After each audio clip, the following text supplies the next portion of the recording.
All right, welcome back, everybody. We're live again. So I'm so excited to be sharing our incredible guest speakers again. Dr. Yarnell, we just completed an interview with her, so I hope you were there.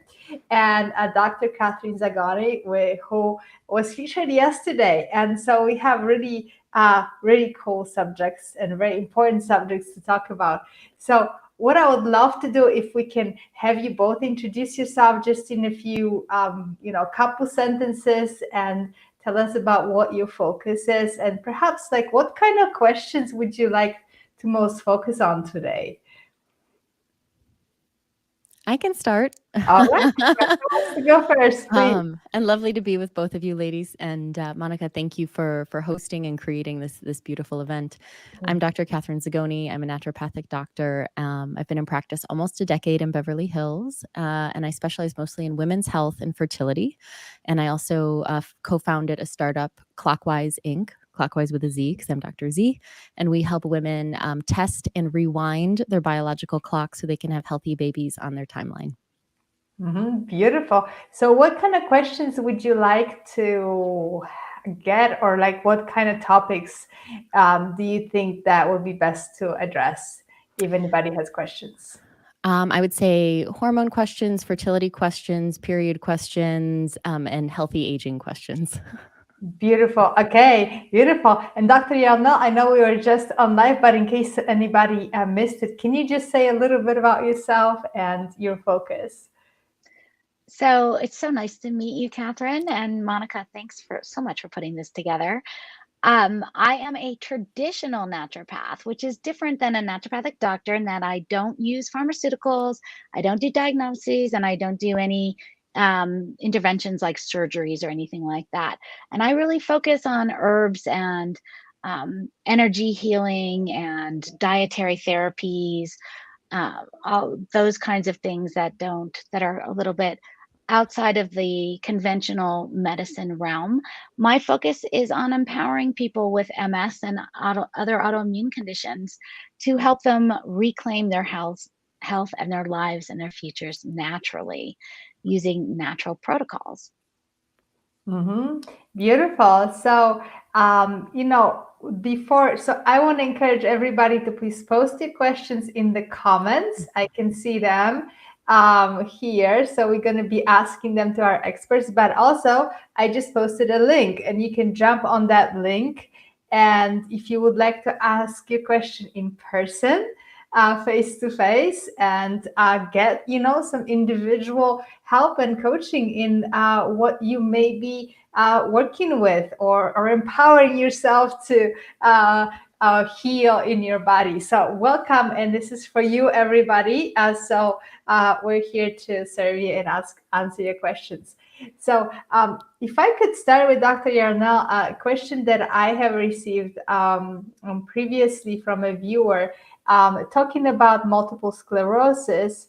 And she was asking about diet changes, and in particular, the importance of gluten-free diet, and also exercise. And what would you advise in that area to people? You know, diet is huge when it comes to chronic inflammation. And the biggest thing that you can do, or anyone can do to help themselves, is to try to follow a cleaner diet. And when I say cleaner, I mean more chemical free. So my mantra is whole foods are better than processed foods. And that is a good first stepping stone. So the Mediterranean type diet is a great first way to start. Not everyone is sensitive to gluten, but it is true that a lot of MS patients are reactive to gluten and dairy. So those are two beginning steps that are they're getting easier to remove. And by easier, I mean that there are a lot more options out there. They're never easy to pull out of your diet. But those are great places to start. And as I was mentioning in my interview earlier, most importantly, start reading labels. And if there's something you can't pronounce on that label, you probably shouldn't be eating it. So would you advise somebody who might have been recently diagnosed with MS to actually eliminate gluten? What is the best way to go about that? You know, that's an easy way to begin. In my practice, I really rely heavily on a test called the mediator release test that Mhm. will tell us exactly what you should and should not eliminate. But the gluten in our country is highly contaminated with pesticides and Mhm. fertilizers and can be GMO. There's all kinds of issues, and really a lot of people could probably benefit from simply moving away from wheat in their world and dairy, I'm going to say. Okay, great. Thank you so much for that. And so we actually have a question that I think Dr. Zagone will be probably wanting to ask answer. So our viewer is asking, I just turned 42 and have struggled with infertility for 8 years. Where would you recommend I start to try naturally to increase fertility? So if it's been an 8-year struggle already, I think there's probably some diagnostics that have not been run. So one stepping stone would be to do something like the Fertility Wise test, which looks at the age of your cells and the health of your cells, and also toxin exposure, which we know affects fertility, whether trying to conceive naturally or through IVF. Mhm. And that test also comes with some really good starting recommendations, things for food recommendations, exercise, some mind-body medicine in there. So that's one step. I would also recommend like finding a practitioner to run things like a micronutrient panel, some sort of toxin panel if it's not the Fertility Wise test, to really get a thorough, in-depth look at hormones, to look at cellular inflammation. There's a lot of diagnostics that oftentimes when I see women and couples who've been struggling for years, most of the time we find something that nobody had looked at before that we can actively work to change, and that changes the results. So I think diagnostics are huge. And then if we had to start with one therapeutic other than diet, I would do mind-body medicine. And I would recommend either working with a practitioner or even starting on your own with a level of reflection of really just tapping into your intuition and feeling like, is there something that has happened in my life that I feel like could be blocking this baby from coming in? And when I ask that to my moms and my couples on our initial conception consultation, 90% of the time, the woman feels like there's something that she needs to heal in order to be able to get pregnant. So whether that's a past abortion, maybe a miscarriage that there's just still grief over, a childhood trauma, a relationship trauma, oftentimes there's something in the mental, emotional, spiritual sphere that can shift things on the physical. So a starting point for that is really just like being honest with yourself, trusting your intuition, and giving yourself like a space to do a bit of an inventory. And then once you feel like there's and there might not be, but it's a starting place. If there is something to work with, and either getting support for working with that, or using a technique, or seeing a healer, there's a lot of modalities that work. And it's really about, I think, the journey to motherhood. And I'm not a mother yet, but once I have the husband piece, believe me, I'll be making the babies. um, but what I've It's seen tough in that you my, have to wait for that. I know. But what I see in my women is that in the process of becoming a mother, oftentimes there's a deepening of trusting yourself and trusting your body and trusting your knowing. And that opens up in motherhood in a new way with another being as part of the equation. But it's a really beautiful opportunity to start opening up that process for yourself and really creating that self relationship on a much deeper level. And oftentimes that will help women get to the motherhood part. I can't hear you, Monica. There we go. I was muted. So we did delve into the subjects of like what are the different aspects that we have to look at in our interview with Dr. Zagone. So I will be sharing that again tomorrow. So I would love for you to maybe go back to it if you haven't watched this. Let's see. So she's saying that Dr. Zagone nailed it, both a miscarriage and a divorce that I've struggled with.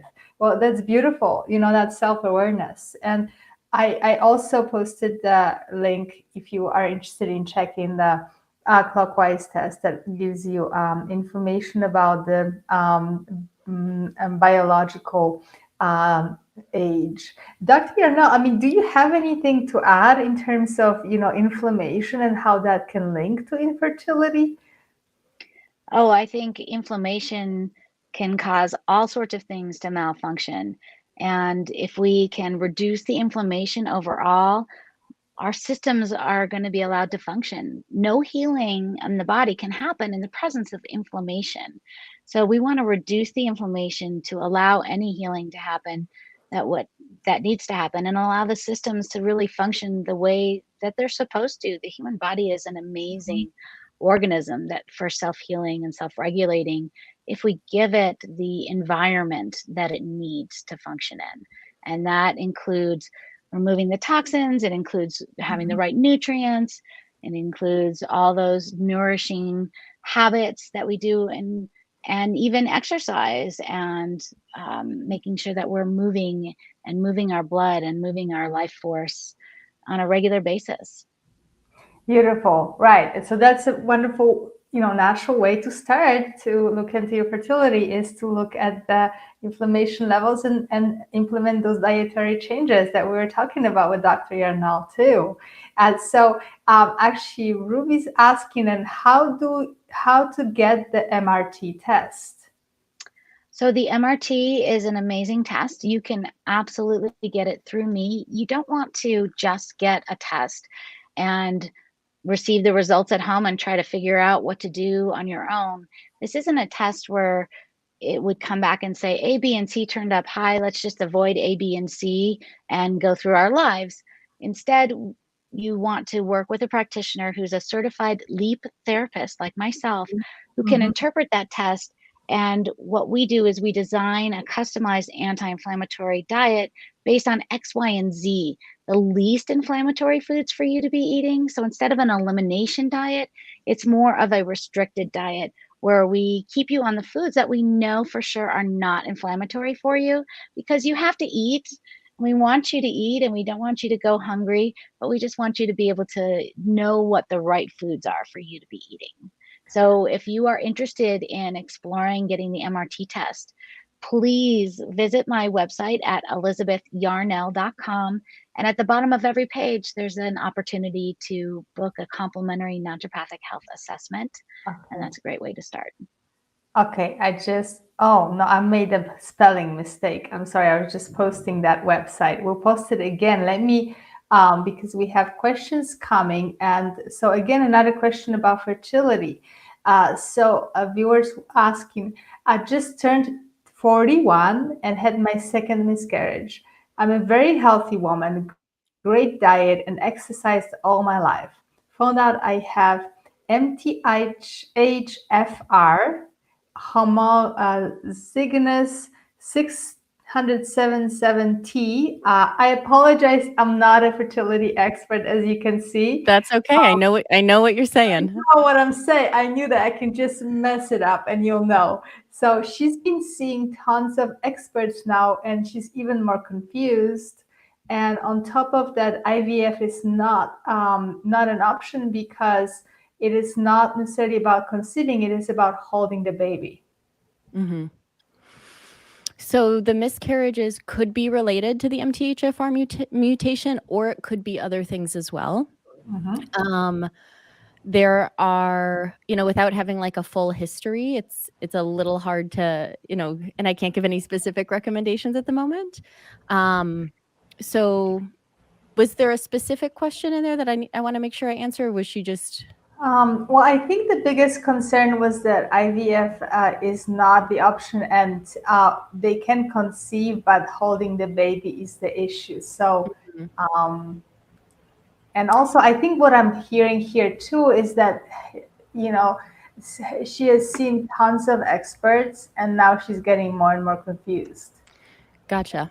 Mm-hmm. Yeah, the MTHFR can be confusing, and there are different camps on whether it's an issue or not and how much of an issue or not it is. And there's also dozens of other genes that play a role in the methylation pathways. And so sometimes it's not as simple as, take methylfolate or take more methylfolate. And sometimes it is. I think having some of that in the protocol and having ideally the right amount, but what is the right amount? That's hard to say. I would say probably anywhere between 1 and 2 milligrams. If you have a folate deficiency, either serum or intracellular, you might need to go a little bit higher. But if you do have some of the other like COMT mutations, you might need to load up on magnesium and some of the other B vitamins as cofactors before going up on methylfolate. And there's a lot of great docs who, the docs who I've learned most of my MTHFR information from are Dr. Ben Lynch and Dr. Kara Fitzgerald.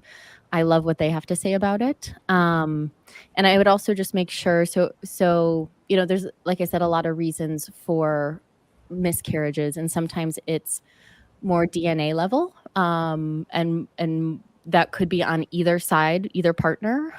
So one thing I would double check with the male partner is a DNA fragmentation on the semen analysis. One of the ways you can do that at home, there's a company called Legacy. I think it's givelegacy.com. You can do an at-home semen analysis and DNA fragmentation. I'm a big fan of that company. And then checking other nutrient deficiencies, toxin exposure, kind of the basics on the outside. On the inside, we want to make sure that the uterine lining, so that you have enough estrogen to build up the uterine lining and that you have enough progesterone to maintain the uterine lining. So if it's not a genetic issue, if it's not on the DNA level or an egg quality or sperm quality issue, then we want to make sure that the uterus is healthy, that there's enough blood flow, that your ovaries are making enough of the hormones to, again, allow implantation and maintain that baby growing. So I would probably need more information to go deeper than that, but I hope that's at least a little bit helpful. Yes, great. And well, let us know if this is helpful and if you may have more questions on that. And one thing that I would also say is that yesterday we delved into the subject of progesterone and how important that is and maybe overlooked. So if you want to go back tomorrow, we're going to make that available again with we talked with Dr. Amy Beckley, and we had a whole panel of experts who are talking about fertility. So, and let me know if that could be, if that was helpful to you too. And if you have more questions, just by all means, just email me, and we're going to be digging deeper into what is happening. Okay, let me see. One question here that I think it's actually a lot of women ask that, and what are the best tests for menopausal women? Big question, and I think let's just kind of unravel that. And how would you answer? Maybe Dr. Yarnell, if you want to speak to that and even to that question itself. My focus is really on digestive health, because if we don't achieve complete digestion, then everything else downstream is not going to be working right, because we're not getting the nutrients that we need. So one of the tests that I love to run is a Loomis urinalysis, and it is a 24-hour urine collection, and it really shows me exactly how people are digesting their foods and where they might need to supplement for some help, like not digesting proteins or carbs, or not digesting sugars, or maybe deficient in water-soluble vitamins like vitamin C. So there's a lot of things that we can see through a urine test that we don't see in other places, because we're really focusing on digestion. And if your digestion is off, then that can be a problem. You can start and kind of check out your own digestion. You can pick up some plant-based digestive enzymes at your local health food store and take them when you eat. It's not something you take at 6 a.m. and think it's going to last you for the day. It needs to be in your stomach with your food in order to break it down. And that can be a good start. A lot of people can feel a lot better just by taking some digestive enzymes. Okay, so Dr. Zagone, do you have anything to say about menopause and testing and how we should look at that? Sure. So from my perspective, and I do see quite a few menopausal women as well, and perimenopausal. What I see is a lot of times women come in thinking that it's a hormone issue, and oftentimes it's a blood sugar issue, a thyroid issue, or an adrenal issue. which often comes back to blood sugar, stress, digestion. And so I think my point there is that, even like a conventional doc can run a bit, like if you request a more extensive panel with more thyroid markers, the hormone markers are important, I think, but it's also more symptoms and really treating the individual and treating the person. But I've had so many women come in thinking they're perimenopausal when really it's like a Hashimoto's autoimmune thyroid issue. And that's treated completely differently than it's just hot flashes because their estrogen is going down, which that can be treated with, if there's a different root cause that needs to be addressed, or herbs, or potentially bioidentical hormones for the right woman. But there's options. But I think getting like a thorough workup and looking at all the systems is important to make sure you're not just writing it off as hormones.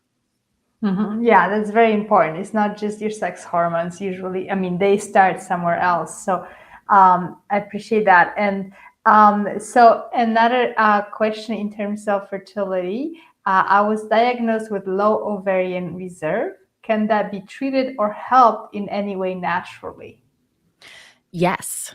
So I've treated lots of women who come in saying that they have low ovarian reserve diagnosed by a reproductive endocrinologist or IVF doc.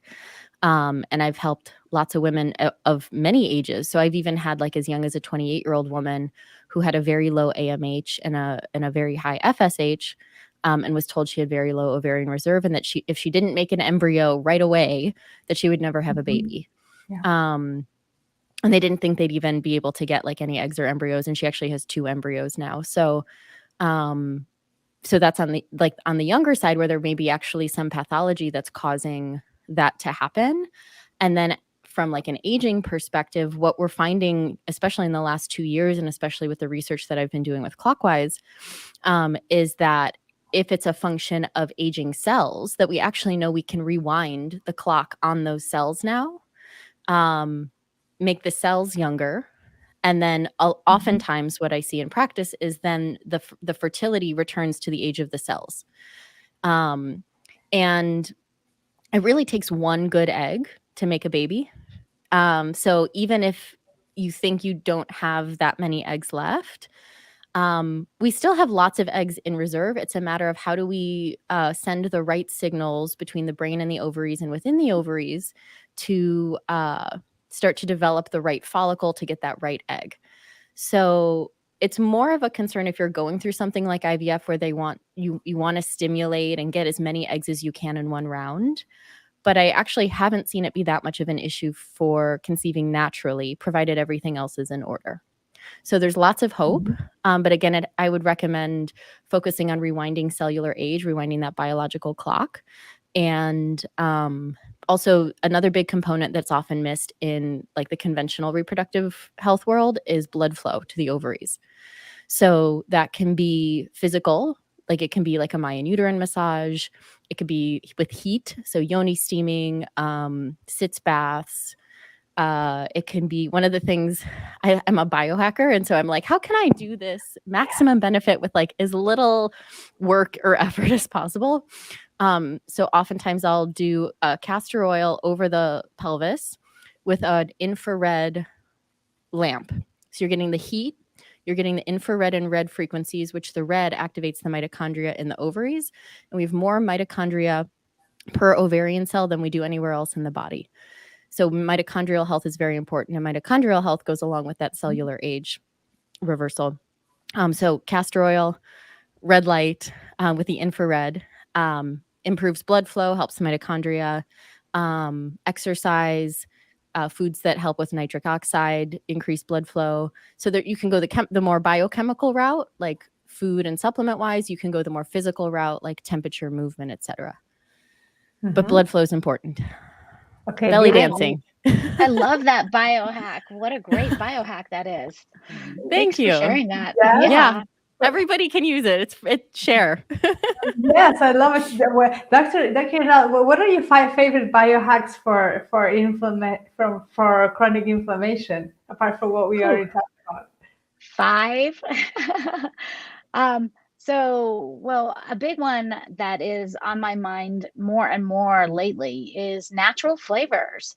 So, everywhere we see on labels, we see these natural flavors everywhere, and those are anything but natural. They've they've been granted a loophole by the FDA, and so they don't really have to detail what's inside them, but they're usually a chemical stew of nothing natural to artificially create these flavors. And those natural flavors can have MSG and all kinds of toxins in them. And they're everywhere. And especially in the proliferation of our current addiction with flavored carbonated waters that don't have any calories, right? But they have these natural flavors. Oh my gosh. When your body is cleaned out of toxins and you take in something with natural flavors, it can be pretty intense. For myself, I know that when I am exposed to natural flavors, often what happens is my eyelids start to peel. So, weird symptoms, but symptoms of inflammation from natural flavors. So, and each of them can be different.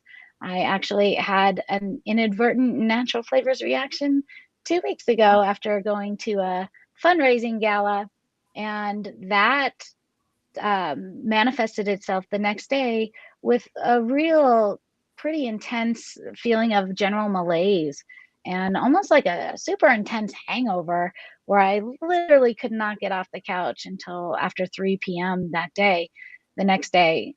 And it is, I think the natural flavors are a super, super problem in our world. And if you start reading labels, you'll see them everywhere, everywhere. And it's just so sad for our world. Yeah, thank you for that. And you know, that's another thing that you can do thinking of fertility and overall health.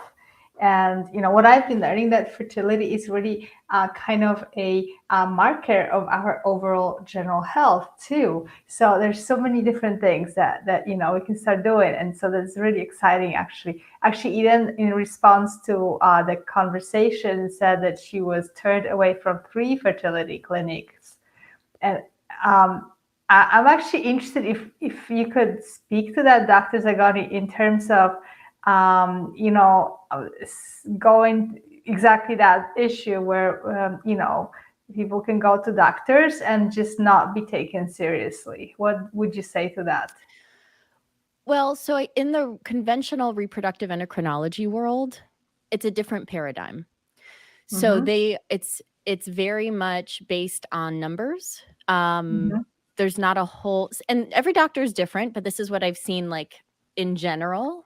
But I have met some very wonderful IVF docs who are fantastic and do great work with their patients.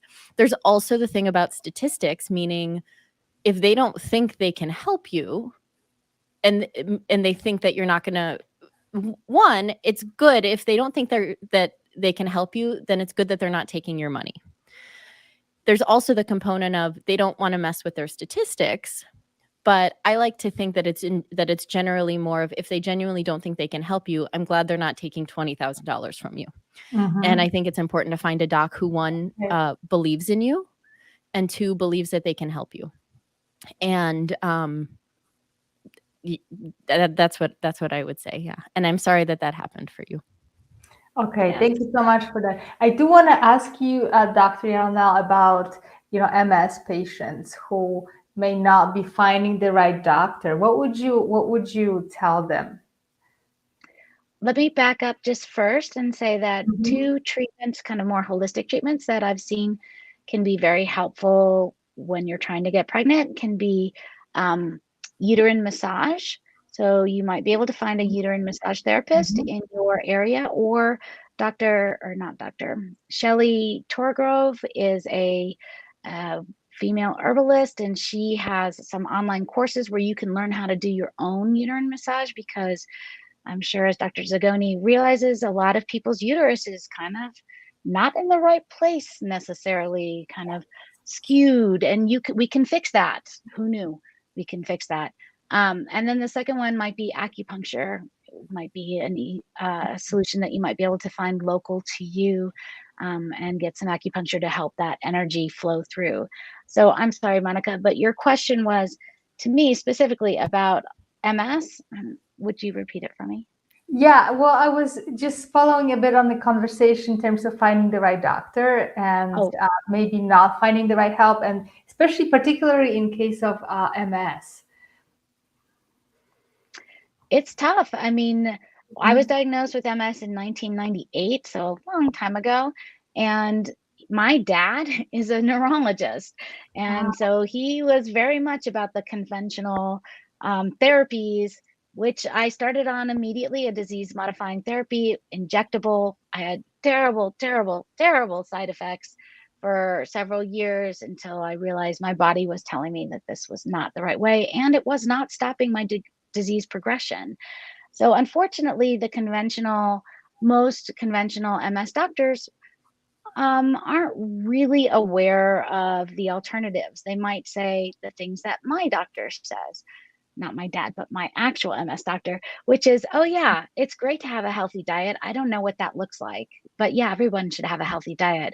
Oh yeah, it's great to have some exercise. I don't know what that looks like, but everybody should have some exercise. So, mhm. if you are looking for more specific information, I'm actually about to launch a program called the Autoimmune Reset Experience, which combines the functional medical testing of food sensitivities and digestive health, along with the mindset practices. And a lot of MS patients have found significant improvement and relief just by meditation and changing their mindset and basically mind over matter things. So there's a whole ecosystem when you're in the world of MS. But come join me because that's all I talk about. So Okay. get onto my newsletter, jump onto my website, and download multiplesclerosisdiet.com, and that will get you Mhm. started on the top 3 items I think everyone with MS and autoimmunity should never eat. Okay, and it's just all of it can be accessed on your website, right? Pretty much. Okay, so I'm just going to post this again just for in case you may not be suffering from MS, but you may know somebody. It is a really such. I mean, there's more people that are actually going through that than we may even realize. So I don't know what the statistics are, but I just want to post that because I think this is an incredible resource for everybody if you want more support. And so the question about the biohacks. So how often should we do the castor oil and the red light? I typically recommend 3 to 4 times a week for like 10 to 15 minutes each time. You can do Okay. more, but that's kind of what I've found to be like minimum effective dose. Okay. And bonus points if you do it while you're yoni steaming. Yay, yay.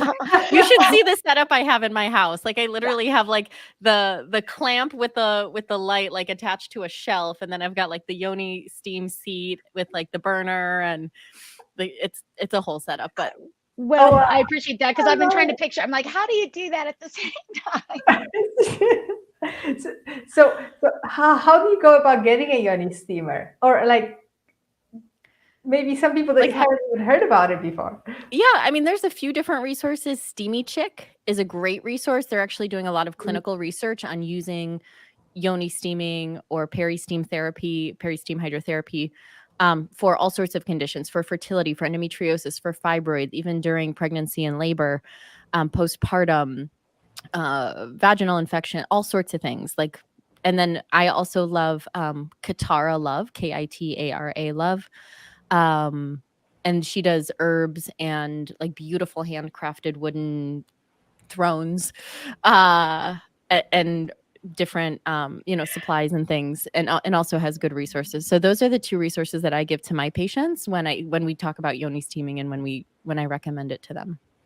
Awesome. I'm loving this. This is so fun. And so actually, I did have a question from before also about MS, and it was about supplements. And like in general, I get a lot of questions about supplements because it's such a convoluted issue. And there's so many supplements you can buy on Amazon, but they may not be great, right? So That is true. And, if you are inflamed and if you have MS or an autoimmune issue, you are inflamed. That's your baseline is inflammation. You can take a ton of supplements, but you may not be able to absorb and assimilate them because you're inflamed. And so that just becomes really expensive urine. I don't normally like to just begin with supplements. But some of the foundational things that most people in our country are deficient in, I'm going to say are electrolytes and our basic minerals, because we have just moved away, and minerals are the foundation of life. They're the foundation for all life on our planet and probably in our solar system too. So we need to make sure that a multiple mineral supplement might be a good first place to start, but at the very least, make sure that your electrolytes are in balance. And my favorite way to take in electrolytes is coconut water. Coconut water. Okay, lovely. So when we talk about electrolytes, I mean, how about taking, say, like pink salt and all? What are your opinions on that? Yeah, you mean like pink Himalayan salt? Yes, or sea salt. Always better than regular table salt, which is a dead mineral. Table salt is mined from deep underneath the earth. If you've ever seen like a National Geo special on it, they drive these huge dump trucks through these massive salt mines underneath the earth. It has not been exposed to the sun's energy, and all life on this planet comes from the sun's energy at its foundation. So sea salt is wonderful because it just basically is seawater that's evaporated, and that intensifies and in some ways captures that energy from the sun. So sea salt is a really great alternative, and Himalayan salt was from an ancient sea, so it works the Beautiful. same way. Okay, great. So following on supplements, so what is a good whole food prenatal vitamin? So a whole food prenatal vitamin, I will say like my favorite prenatal right now, it comes from a company called Needed. And they do, it's fun. It's the prenatal world is kind of funny because you want to make sure you have the right versions of certain nutrients, and you want to make sure you have the right dosages of certain nutrients, and you want to make sure you don't have things that you don't actually need in them. What I love about Needed is that they have enough choline, which is one of the things that I don't see in other prenatals, at the high enough dosages. There's also the balance of like, does she need iron? Does she not need iron? So Needed does not have iron in it, but if she needs iron, you can add it in. But I like the forms of the B vitamins. I like the doses. I like the choline. You can do it in capsules. You can do it in, they have like a protein powder that has all the vitamins and minerals in it. Especially because when you are pregnant, you do need enough protein to make a baby. And so that's an easier way for a lot of women to get it in. So of all the companies I've evaluated up through this point right now, Needed is my favorite. And I wonder if there's anything else I need to say about that. I have no affiliation with them. I have no stake in the company. I just love them. Oh, good. Okay. Yeah, so check it out. I mean, that's a good question. I think that there's so much controversy about supplements and like what to take, what not to take, because there's so many companies out there. Is there like a general guideline that in terms of whole foods, or is that a better choice? I don't know, organic. Yeah. Well, you should always, food is first. Like they're called supplements because it's an addition. So diet nutrition should always be the foundation of everything. And I wouldn't call this a supplement, but one of the things that I recommend quite often to a lot of my patients is some sort of organ supplement or eating it. And my favorite way to do it is a product called Pluck. And it's a dehydrated organ meats with herbs and spices. So you're getting the benefit of the herbs and spices. You're getting the benefits of the organ meats, which are high in choline, high in the B vitamins, high in minerals, high in your fat-soluble vitamins, which are also an issue for a lot of people these days. You just don't want to overdo it, especially when you're pregnant, because higher doses of vitamin A, which is in liver and these sorts of things, we just have to be careful with that. But Pluck is nice because it's just a little bit. You can sprinkle it on veggies, meat, Oh, yeah. salad. I have one patient who puts it in like coconut yogurt and does it like a French onion dip. Oh my God, that sounds amazing. I love it.